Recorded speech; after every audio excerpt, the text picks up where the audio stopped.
And now, time for another edition of What Happened Next. I'm Bill Yohnka. This is the program, unlike any other on the radio, where we land the big interviews and hear what happened later on with all those stories we thought we knew. Today in the studio, we welcome Lawrence Humphrey.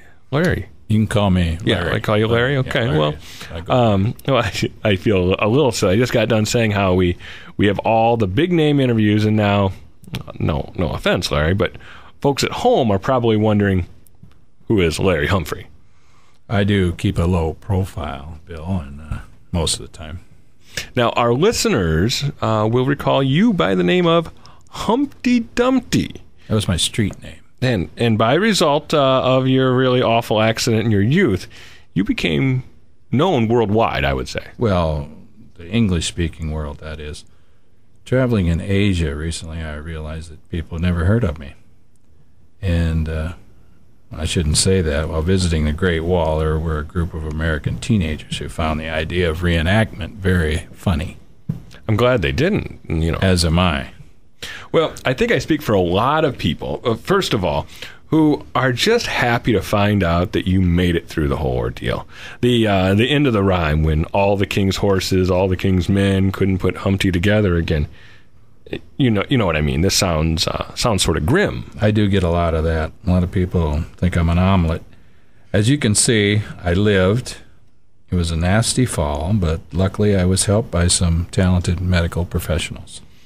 Well, you could see, that people did think that you'd be dead. Oh, sure, Bill. I can understand that. I had the king's horses doing emergency medicine. I'm lucky they didn't kill me. Goodness. Yeah, I was up on the wall. I realize that now it was a bad idea. I was working for one of the tabloids at the time, and I wanted to get a couple of shots of the king. Next thing you know, a gust of wind whips up while I'm putting the telephoto lens on. I lose my balance. Well, how far did you fall? Oh, it's 20 feet or so. And even before I hit the ground, I distinctly recall thinking, oh, no, the king is going to make an example out of me. Well, were you alone? How did the king's horses, men, find you? That is pretty loud. The camera equipment was all over the place, broken on the bricks, and I was moaning in pain, as I think anyone would. Okay, Larry. Now hold up just a second there. Now, the other thing I think people don't really understand about you is that you're not some sort of freak who has a head that's actually an enormous egg, as you're sometimes drawn in the children's books. Yeah, thanks for pointing that out, Bill. Now and then I will be at a party and somebody will say, dude, somebody said you're the real Humpty Dumpty, but dude, what did you get, like a head transplant? Because your head isn't like a big old egg anymore. Oh, no, they don't. People can be cruel and ignorant, Bill. You know that. I bet people think you're out of your mind, all on the radio interviewing people from fairy tales and rhymes. They must think you're crazy. Well, you know what, Larry, you're right in some ways, and part of what gets me through it is surrounding myself with people, people who understand, and that's how I get through. That is a great point, Bill, and I really feel lucky. Can I introduce you and your listeners to my wife? Well, sure. Yeah, she's out. Yeah, have her come on in. You guys can take that mic, honey. Yeah. This woman understands me in a way no one else can. Come on over, Jill. Get on that mic. We had a very quiet ceremony. You know what the mainstream media would say would have been a zoo. You don't mean this is the Jill. Jack and I, well, it just wasn't the same after the fall. But as you know, in everyone's mind, we are inseparable from each other. Jack, a lot like Larry. Sorry, hon, he had a pretty bad fall. Go on, sweetie.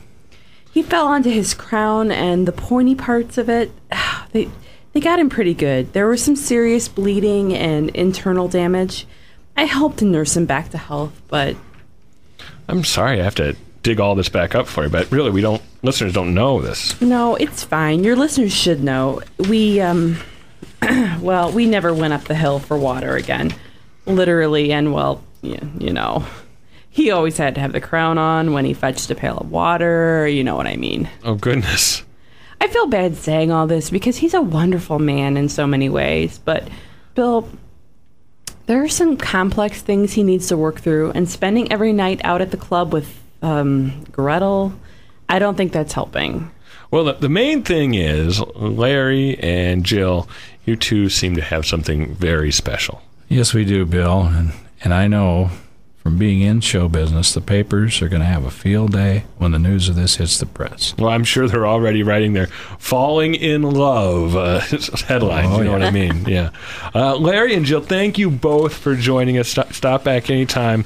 And we really love having you in the studio. This has been What Happened Next, the story of Larry Humphrey. And, we didn't realize that Jill would make her way into the program. Honey, I don't think you needed to talk about Jack that much. It sounds like there's still something there. That's what I'm getting from this. We can talk about that off the air. Off the air, okay. Yeah, after the show. And this has been, What Happened Next. And I want to thank Jill for coming in. And I haven't heard about Jack. And interesting. The Kenke Radio Players are Uncle Paul playing the part of Larry and Allison Beasley playing the part of Jill. And as always, I'm playing the radio announcer. I heard he'd been drinking. Is that part of the reason for the fall? You're going to have to let that Do we go. know that? Maybe we could have Steve Bertrand research that for us. He's at the library right now. We could call him and ask him. Yeah.